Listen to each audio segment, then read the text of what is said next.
I'll go easy, my husband is calling. My cheeks flushed bright red as I grabbed the phone and accepted the video call. On the other end, my husband, Trevor Chambers, stared intently and began rattling off a list of instructions. He was completely unaware that just out of view, a young man's head was busy nuzzling between my thighs. My name was Adriana Brown, and I worked as a private piano tutor who would travel to students' homes. I was also a woman in my 30s, navigating the complexities of life and desire. My husband, Trevor Chambers, was great in bed. Even so, his age was starting to catch up with his stamina.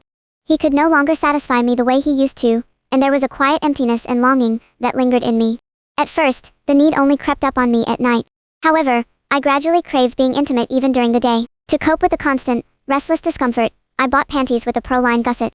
The friction as I walked provided some relief, but it was a frustratingly shallow substitute. I knew this was far from a real solution. My body had been tuned to its peak sensitivity from the wild experiments of my youth with Trevor. The more it was teased, the more it demanded. Being left so unsatisfied now was pure torture. Then came Samson Pierce, one of my new students. He was a handsome college sophomore, about 6 feet tall, athletic, and full of the kind of restless energy that only youth could carry. He always scheduled our lessons right after his workout. I would arrive just as he was emerging from his home gym, shirtless. The intoxicating smell of his sweat would hit me the moment I saw him, and I could not stop my thoughts from wandering. I imagined pinching his hardened nipples, pulling down his shorts, and riding him until I saw stars. One day, I arrived for a lesson, and found Samson in a foul mood. I leaned over him from behind, guiding his hands on the keys, but he was completely distracted, and kept hitting the wrong notes. To be honest, I was distracted too.